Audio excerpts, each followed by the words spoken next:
Assalamualaikum warahmatullahi wabarakatuh dan selamat pagi Malaysia. Terima kasih kerana bersama kami pagi ini. Mood raya anda macam mana? Ya, tengok kami dah mood raya. Tudung saya dah berkelip-kelip ni. Baju saya dah hijau. Ya. Tak apa, jangan kita bertukar hijau.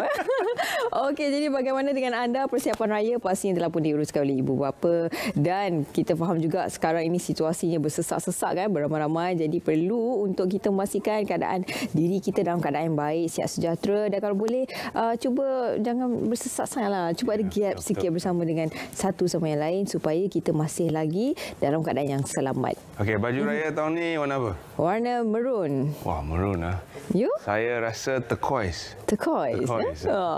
Cantik, pilihan cantik. saya. Apa pun, okay. Kita tengok apakah kelonggaran SOP yang telah pun diberikan menjelangnya mood raya kita ni. Kita pun sangat teruja melihat apa yang disebut oleh Yang Berhormat Khairi Jamaluddin. Pelitup muka wajib di dalam bangunan termasuk pengangkutan awam dan kenderaan e-hailing. Itu sudah pasti.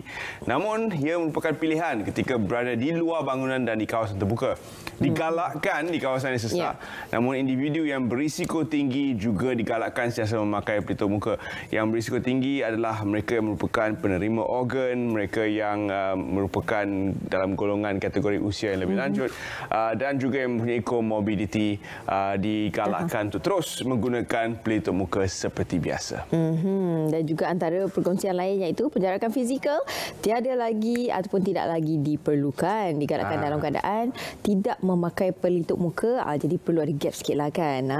Dan juga antara lain iaitu daftar masuk check-in dan status vaksinasi MySejahtera, iaitu kemasukan ke premis dibenarkan tanpa mengira status vaksinasi kecuali mereka yang berstatus berisiko tinggi atau di bawah HSO. Dan antara perkongsian lain iaitu positif COVID-19. Secara amnya kes positif COVID-19 dikendaki untuk kuarantin selama 7 hari. Walau bagaimanapun di bawah ujian dan pelepasan, mereka akan mempunyai pilihan untuk menjalani ujian RTK antigen yang diselia pengamal perubatan pada hari yang keempat. Jika negatif, mereka boleh menamatkan kuarantin. Untuk mereka yang menghantar meme-meme berkaitan dengan aplikasi MySejahtera, sabar dulu. Lagi meme tu belum menjadi realiti. Jangan delete aplikasi MySejahtera anda. Betul. Pengembara yang telah lengkap divaksinasi dan kanak-kanak yang berumur 12 tahun dan ke bawah dikecualikan daripada ujian pra-pelepasan. Namun pengembara yang tidak lengkap vaksin, masih adalah yang tidak lengkap vaksin entah kenapa, atau tiada vaksinasi langsung. Ini pun ada kategori yang tersendiri. Hendaklah terus menjalankan ujian RT-PCR 2 hari sebelum berlepas dan ujian RTK antigen yang diselia dalam tempoh 24 jam selepas ketibaan. Dan mereka juga perlu dikuarantin. Dan semua unsur-unsur ini akan direkodkan di dalam aplikasi MySejahtera. Jadi masih terpakai untuk golongan-golongan yang tertentu. Untuk mereka yang mengembara, anda terus perlu memaskini aplikasi MySejahtera setelah tiba kembali ke tanah air. Jadi ia masih terpakai. Betul.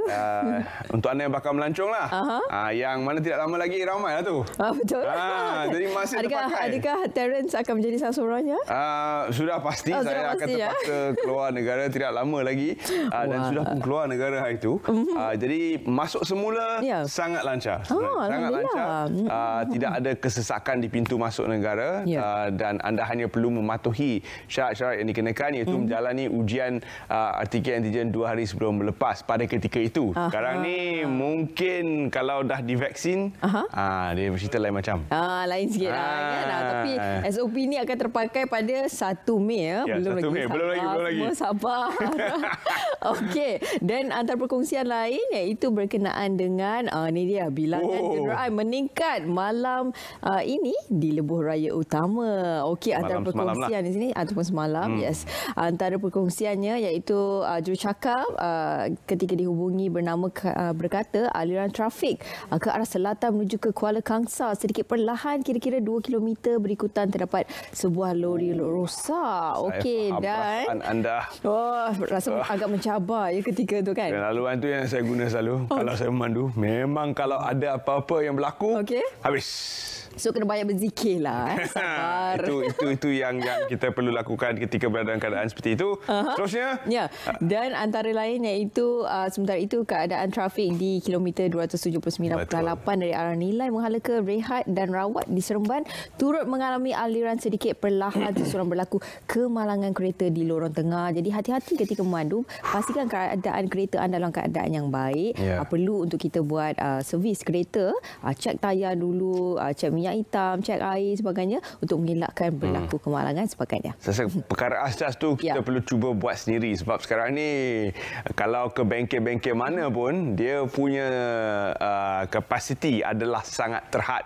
Jadi mungkin kita tidak sempat untuk menghantar kereta ke bengkel, namun kita boleh lakukan pemeriksaan asas tayar, minyak dan sebagainya. Kita boleh lakukan untuk memastikan kelancaran perjalanan kita nanti.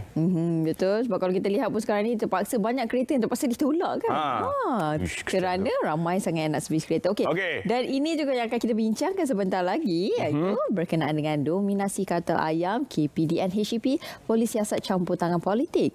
Dan perkongsian di sini adalah iaitu Menteri Datuk Seri Alexander Natalinggi berkata siasatan yang dimulakan sejak beberapa bulan lalu itu turut melibatkan pihak polis Diraja Malaysia dan juga satu agensi di bawah kementerian iaitu MyCC sedang menjalankan siasatan dalam perkara ini sudah bermula beberapa bulan. Jadi ini bukan perkara mudah untuk disiasat, mesti diteliti secara terperinci barulah kita boleh pastikan. Ya, dan MyCC adalah agensi yang terlibat dalam memastikan bahawa semua pertubuhan ataupun syarikat di dalam Malaysia ini bersaing secara sihat. Jadi keberadaan kartel itu menunjukkan persaingan tidak sihat dan ia akan terus dipantau di bawah MyCC. Jadi kita akan bersama dengan tetamu kita siasatan industri ayam fokusnya ke mana.